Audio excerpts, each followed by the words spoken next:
Hi there, friends. It's me here, Jasmine. Let me see if I can kind of center myself. Okay, so I was trying to go live on my laptop and it wasn't working. So I'm back to my phone and I hope it's all gonna work out today. It looks like we're live. So hello, welcome. I'm really excited to be here with you guys today. Usually I keep these really casual and just kind of show what's on my sewing table. But I kind of wanted to address something that I posted about on Instagram. So I posted earlier this week a reel that was um, it kind of was talking about how the natural gifting of somebody is not natural at all. It's more of a learned skill. And I just threw up the reel because one, it meant something to me. I agree with it. But it was a casual reel showing me piecing, sandwiching together the quilt that I'm working on, which is right here. Um, and I wasn't really expecting to like go too deep into it. And then I thought, you know what, this is something that I can really talk to people about. And it was resonating with some of my friends on Instagram that were commenting about it. So I thought, let me just talk about some of those skills and how I was able to kind of fine tune some of my sewing skills. I would say I'm an experienced quilter now. I can whip up a quilt pretty quickly and it looks good sometimes. But for the most part, I do feel like I have enough experience with the craft, with sewing, and that I can share now what I've learned. So I hope you enjoy this live chat. I will still be talking about some of the things that I'm sewing at the end of it. But here at the beginning, I'm going to talk about 5 tips that I have for you or anyone you know. Maybe you can share this with another beginner that want to get better at sewing. So 5 tips for improving your sewing or quilting. All right, so the first one, I'm sure some of you have heard this before. Um, and as I go through this list, maybe for some of you more experienced quilters, these may seem very obvious, but I hope that I can bring up some point of view that may help you to learn a little bit more. Obviously, if you have something that you would like to share with me, please do in the comments or in this live chat. I would love to know what you are also, what you have learned and what you can share with me. So, okay, let's get into this. The first one I would say is learn your machine. That's very obvious. You have to learn how to use a sewing machine in order to get your product done. But I would say it's a little more complicated because it's not just straight line quilting that you need to know about. It's not, whenever I first started sewing, I thought it was only stitch length and maybe, knowing a little bit of the other settings of your sewing machine, like zigzag or um, the other thread designs that the basic sewing machines have. I started off with a $50 sewing machine from Walmart. It was a Brother machine, and it was those cheap uh, Christmas after Thanksgiving sale products. And I got a $50 machine, one, because we were tight on cash at the time, but also because I wasn't sure if I was really gonna continue with this craft. I jump into lots of crafts all the time and I always have millions of ideas. So my husband was like, well, don't, jump all in because who knows if you'll even like it. And I agreed. So I got a $50 sewing machine and it worked okay. At the time, to me, it worked great, and it was more than I could handle myself because of the speed and because I really didn't know how to handle a machine at all. I was completely teaching myself. But learn your machine. So you want to know not only stitch length, you want to know the pressure of the foot, you want to know what kind of fabric that machine can handle. I tried sewing a jersey knit through that machine and I thought it was going to be no big deal. I didn't know that certain machines do better with different materials. Well, that machine didn't handle the jersey knit very well. It actually ate it all up. And I was struggling to get the fabric out of that machine because of how tangled, and it had gone into like the bottom part of the machine. So you got to learn your machine. And since then, I think I'm on my, I think this one is like this Juki is my third machine. And then since then, I've gotten two other ones that were given to me, and they all work different. They all work different. They all have different settings. The Juki, this specific one, is just a straight line machine and a free motion quilting machine, but there's no fancy stitch settings. You can't do a zigzag. You can't get anything else on it. But just learning how the feed dogs beneath them, how they're going to pull through the fabric, how fast it is, how aggressive those feed dogs are. Some machines only have two settings, where there's the feed dog underneath goes up, or it's not working at all. Some have different settings where you're able to pull it down. So learning that about your sewing machine, what fabrics that machine can handle, that's really important, and how it's going to handle your projects and what kind of projects you can use them for. Because to me, I would have thought, oh, all sewing machines are basically the same. They're not, and I have learned that, and I'm still learning that. Okay, so that's the first tip, is learn your machine. The second one I would say is learn about different fabrics. So to learn, now it depends on your project, but even with quilting, you would think that all quilting cottons are the same, and they're not. It's taken me a long time to learn about what kind of just quilting cotton fabrics that I personally like. You really have to test out different fabrics. So a really great way to do this is to go into the clearance sale bin of a fabric store. There's always little scraps or rolled up clearance items that other people have returned, or that are just the end of the bolts that the fabric store is getting rid of. A great way to learn about different fabrics is to buy some of those discounted pieces to play with at home. Most of the fabrics that I have, even though I feel like I have a lot now, I still have a hard time cutting into them because I like the fabric itself, not just the end product. I think I like the fabric more than the end product, actually.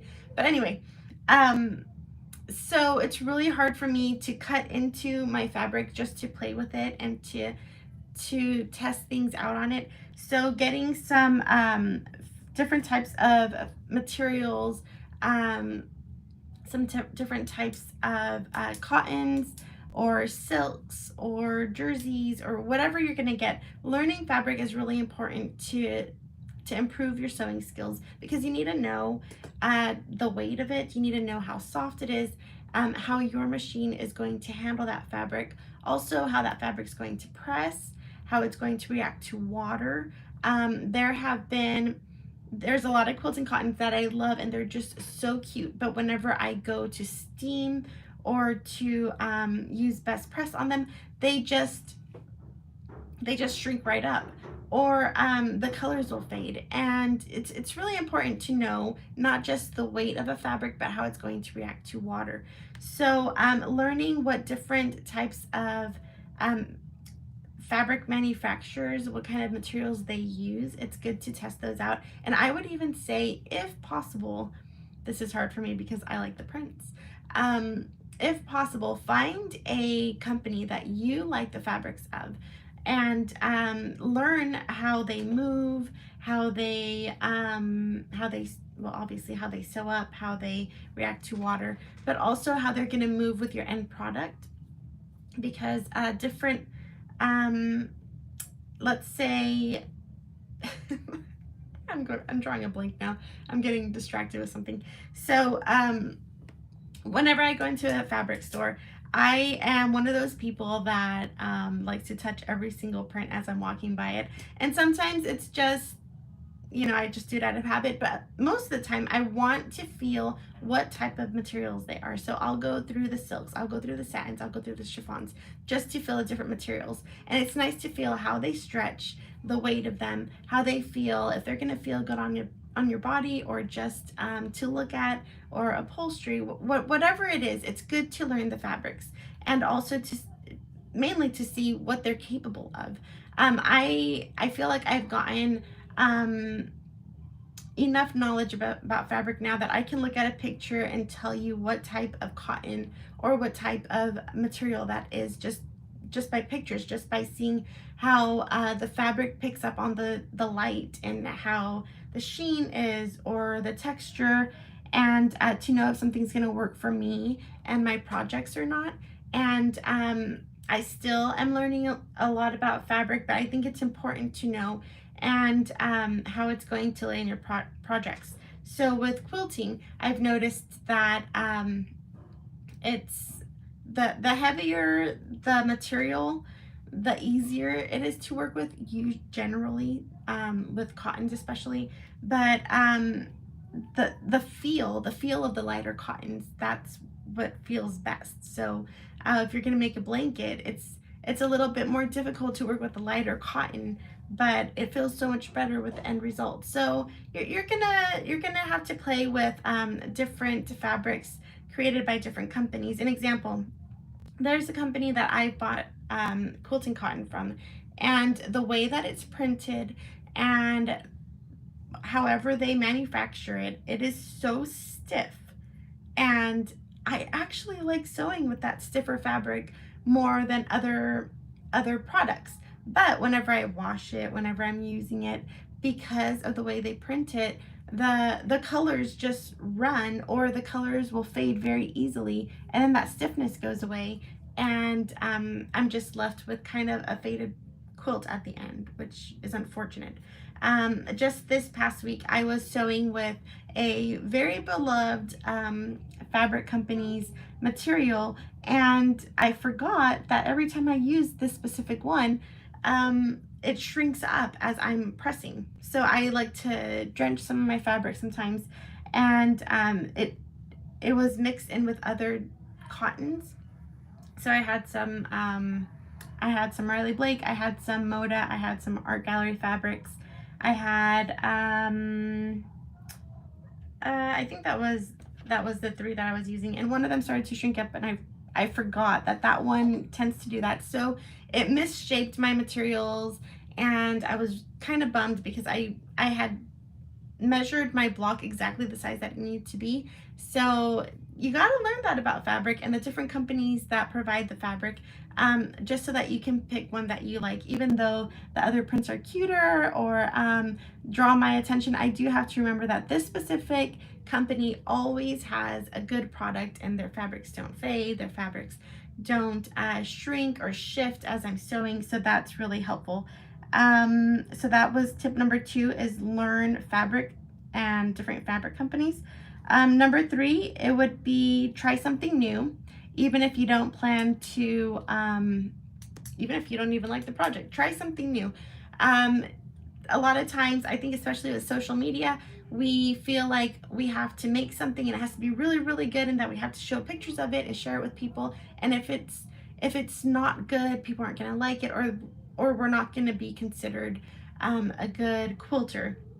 But not everything needs to be shared, and sometimes just the act of doing something difficult and doing something that completely fails actually improves our sewing skills even more, because it brings our depth of knowledge for that material and that skill set that we can later on use into other things. So I'm going to show you a failed project that I just recently did this week, because one, I went into it very confidently, thinking that, oh yeah, I've never done this before, but I'm an experienced quilter. I can definitely do it. So I had to make these cactuses. I am being commissioned for a project, and they asked me if I could make these cactuses out of fabric, and I was like, oh sure, that's so easy. Like, I'm a quilter, I can definitely, stuff some little cactuses.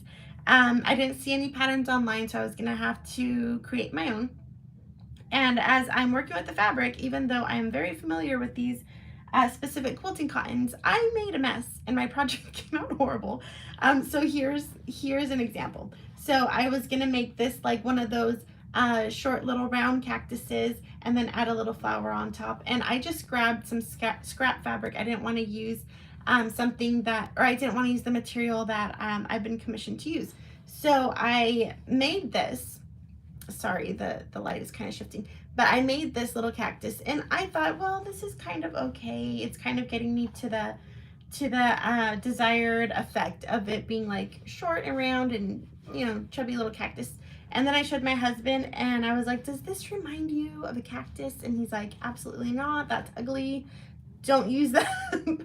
and I agree with him because it didn't come out exactly like I wanted. And so to some people that may seem like a wasted project, a waste of time.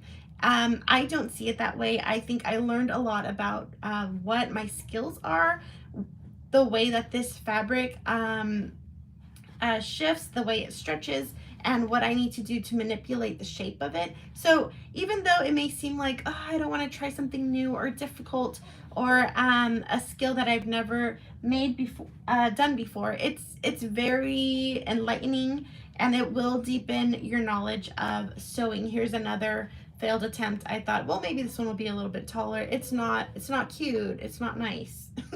And it didn't have the shape that I wanted. But this is helping me to understand my fabrics more and more and to understand my own skills. So then I can adjust and get better. But just the knowledge of trying something and understanding the fabric and how patterns are created, that's all going to help even your more simple little sewing projects that you may be very experienced at. You're just going to get better and better. So I would say try something new, try a technique that you've never tried before or something that you don't even care for. Sometimes there are sew-alongs online that I join, not because I like the end product, but because they're using a technique that I've never tried before. And so me being the type of go-getter that I am, I want to try something difficult because I want to see if I can conquer it. Hence the, you know, telling people I can make cactuses when I can't. But that helps me. And so I will join projects, I will join sew-alongs, I will take on new techniques just for my own learning experience. And like I said, it doesn't have to be shared online. Just because we're sewing and doing something, not everything needs to be shared. It doesn't have to be given to people. It doesn't have to be sold. I think sometimes whenever I share, I actually purposely don't share some things now because every time I do, I get asked, can you make me one? Or would you mind selling that? And can I commission you? And that's like the highest compliment, you know, to be told that by someone. But at the same time, like some things can be kept private. And especially whenever we're learning a new skill, it doesn't need to be shared with everybody. Especially if it's just for us. It's just for our own skill level. It's just for us to get better at our own craft. And so that's what I would say is try something new. Don't show anyone and just deepen your understanding of the craft itself. Okay, and then number 4, to improving your sewing and quilting would be pressing.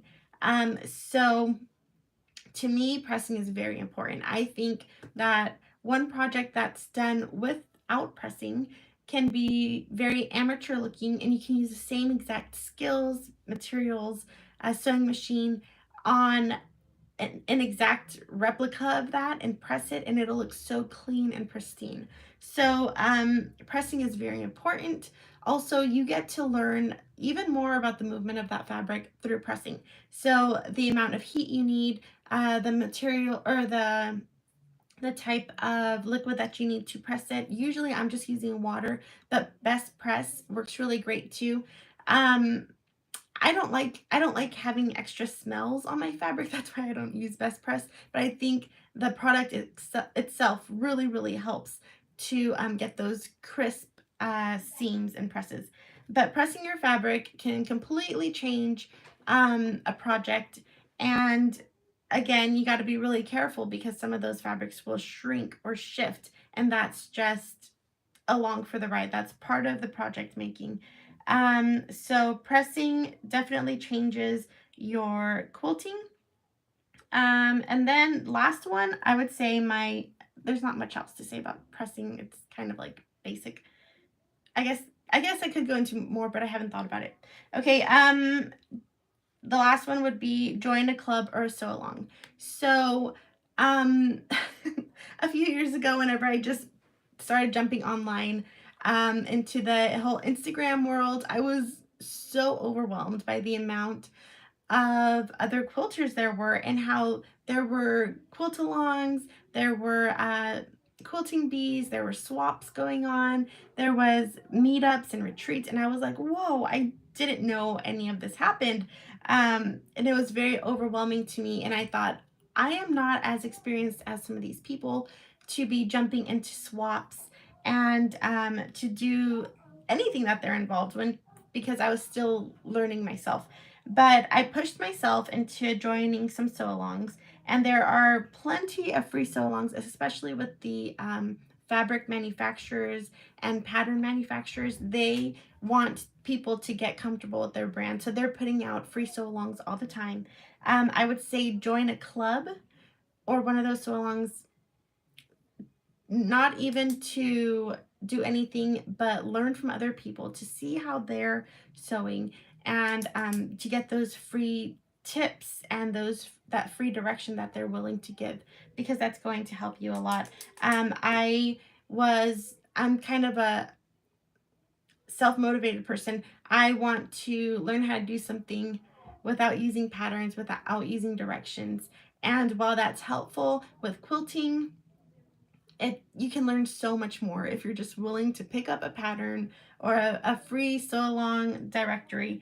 And so whenever I started doing that, there was this sew along. I wasn't even interested in this is kind of funny, but I wasn't interested in the end product of the quilt, because the design wasn't something I liked, but I really admired the designer that had made it. I really admired their skill level. And so I signed into join a free sew along with this designer, and just following along that journey. I think it was like a 6 week quilt along, and every week they were putting out like a new block direction, and they were giving tips on how to make your points match up, giving tips on how to measure and quickly sew it together. And I've learned so much from those. And maybe a swap is too much for you, maybe sharing photos online is a little bit intimidating, but joining the free sew along and doing it at home, it's gonna help your skill level so much. And then hearing what other people say about how their project is coming along has really helped me also. Terminology, I didn't have that on the list, but learning the terms in sewing and quilting is just, it's a game changer. You're going to be able to read through quilt patterns so much easier. You're going to understand what those people are saying during their calls or their blogs. Me not being an experienced quilter, whenever I first started, obviously, I didn't have anyone else around me using terms like seams, seam allowances, the what is there was one term that really tripped me up. It was a scant quarter seam, I think it was, and that just like blew my mind. Like, what are they talking about? I barely understood a scant and I mean a quarter seam and an 1/8 inch seam. So I was like, they're just tripping me up. But learning the terms is really going to deepen your understanding of the whole craft. And so I would say that those are my tips. Obviously videos really help. I have never joined a local group to sew with. And that's something that has honestly I've kind of like pulled away from, because whenever I walk into a local quilt shop, the ladies are very nice. And then you walk into the back quilting room or sewing classroom, and everyone gets really quiet. And I'm like, are they quiet because I'm interrupting their conversation? Or do they just try to check out new members? It's kind of like made me feel a little uncomfortable. So that's the reason I haven't joined any local groups. But I feel like the online community is definitely a place that you can learn a lot from. and ask questions and do your projects at home and not feel embarrassed about them. So definitely do those. I would say out of these 5 tips or 6 tips with the terminology one, I would say out of the 6 tips, the learning fabric is the most important because your project is always going to come out differently if you don't fully understand the way your fabric moves and adjusts and even presses. Sometimes the way it presses can really change different projects. The heavier the weight of the cotton whenever you're pressing can be more difficult if you're leaning it from one side to the other. So those are my tips. I hope it's helpful. That's those are some of the things that really helped me just from the beginning of how to sew. And then not having anyone around me to really guide and direct. I had to figure these things out by myself. And that's kind of, the hard knocks way of learning. But the lessons are definitely appreciated. And I feel like the understanding of it is a little deeper for me whenever I'm usually going at it by myself. So let me show you what I've been working on besides my failed cactus attempts. What I ended up doing is finding, because I couldn't find a pattern on Etsy, this is another failed attempt. This one actually doesn't look too bad, but it's just it was just not working for me. I was like, I don't know why this little cactus wasn't making me very happy. But it's better than the previous one because I made one and my husband was like, that's like a scary cactus. Like, I guess I could make a scarecrow cactus. That would be kind of funny for Halloween since I'm in Arizona. But yeah, this project was just, it was making me mad. I had to step away from the sewing machine. But what I ended up doing was I found a Pinterest blog or a Pinterest post about little cactuses. And it was a blog post that I think it was like 8 or 9 years old. The downloadable link didn't even work anymore, but I was able to look at the person's pictures and just kind of come up with my own little drawing. And so what I ended up doing was making this shape, and then there's 3 layers in here, so there will be a total of six sides to this cactus, and it's going to be like one of those tall ones. It's going to be filled up and plushy with a little flower on top. I can't show you the real thing because I'm being commissioned by someone, so it's kind of a secret thing. But that was my cactus like mishap this week. Okay, one thing that I haven't shared on Etsy yet is that I've been working on my Rosa case. And if you are familiar with the C&V Sewing Club, Jenny is holding a sew along right now where she's giving away amazing prizes. And one of my stitching presses is part of the grand prize of the sew along, which is very exciting. But I was able to finish my Rosa case. So this is it right here. I added my little label. I got my Emma fabrics just in time, and I only bought the lighting is kind of bothering my eyes. I only bought the 5-inch stack of the Emma fabrics because I feel like I have a lot of citrus and mint prints, and I don't need to spend any more on it. But I really